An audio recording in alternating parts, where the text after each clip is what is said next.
I want to start by saying thank goodness Netflix dropped this movie. This movie deserved a theatrical release. Does not deserve to be go straight to streaming, especially not to be on Netflix. Hello everyone, my name is Max Aaron James. This is a review of the movie Monkey Man, a story by, co-written by, directed by, and starring Dev Patel. Paul Gunaweli and John Cawley co-write along Patel in what is Patel's directorial debut that is fully worthy of appraisal. I wrote an essay on this movie dedicating a good paragraph to Dev Patel and his talent, so I'll leave a link to that below because I wanted to make sure that I gave him his flowers without going too far and making sure I didn't dedicate this review to Dev Patel. This movie follows a character that is only known as the Kid, and that is the name of the character if you look at the credits, who is living probably the life of most people in the world, struggling to get by, and is looking to avenge what he lost and get revenge for what was taken from him, which is his mother and the community he grew up being a part of. I have already seen this movie twice, and I am pretty sure I will watch it a third time. You can tell Patel knows what he wants to bring to the story. You can tell how true this story is to, how close it is to his heart. And there are arguably some pacing issues that did not necessarily impact my experience or did not become as noticeable to me. They're there, sure. The movie's not perfect, but this movie is great. Not only does it have heart, it has a lot of good action, and it just has layers of different themes from different genres that make you appreciate it a bit more, especially from a creative standpoint, from someone who has not been able to helm the role of a director before, at least not on a feature film. I appreciate Jordan Peele being able to give these opportunities to other people, particularly other minorities or people of color, to tell stories that are unapologetically representing them and who they are. This movie is unapologetically Indian. It has representation for the transgender community, and you include people that are maybe physical disabilities who are struggling financially, and then of course workers or ladies of the night.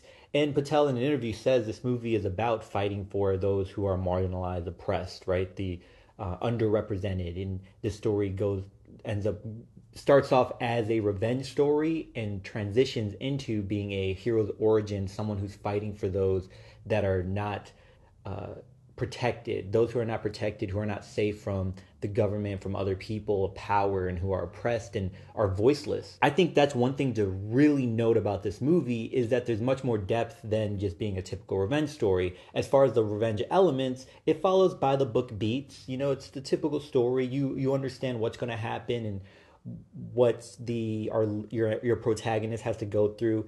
But this movie, probably more than any revenge story, and probably more than most Hollywood action movies, has so much character development and has such a fleshed out internal conflict and journey that ends up being a story within itself and its own journey. And I don't think we ever see that in many action movies, Hollywood action movies, let alone revenge movies. Our protagonist feels human. They have a history that they feel they've lost.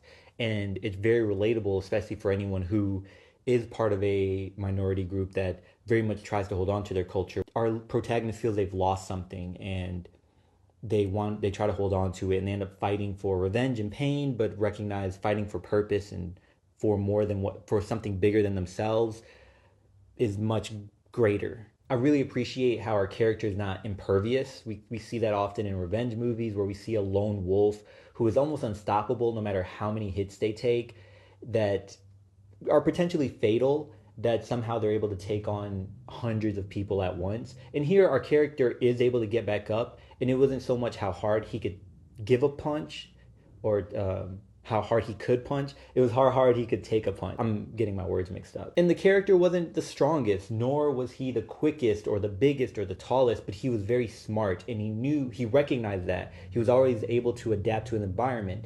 And he was never a lone wolf. This movie does really well at presenting a sense of community of the people who must rely on each other, which are typically lower class or lower caste people that are marginalized and oppressed. So many of us brown and black people do so much to support one another, support businesses, support each other's work of art and music and how we, invite each other to these events and social environments and communities to make sure that we're looking out for one another.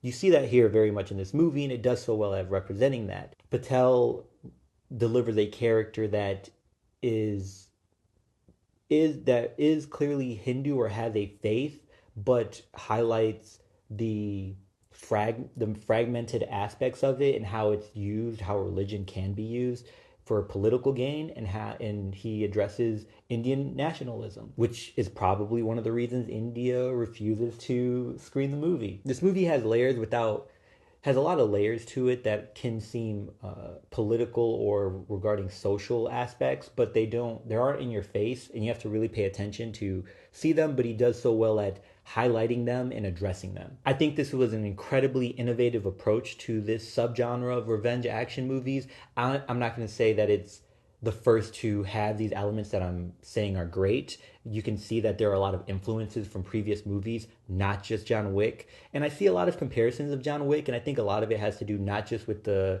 choreography, which is incredible. I think it's because he's wearing a suit, a really nice suit. But John Wick has never cornered the market on suits, nor was he ever the first fighter to wear a suit while fighting. Again, this movie is not perfect. The story is not perfect. But Patel shows how he's elevated his skill as a writer and how he's definitely capable of directing an action movie.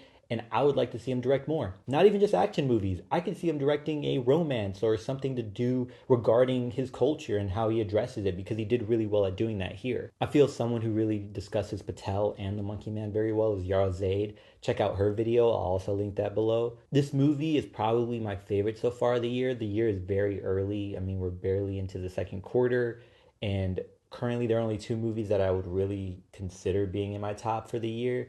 But like I said, it's only been 4 months. Until next time, y'all take care of each other, check up on one another, make sure you check up on yourself, and remember, potential has no limit.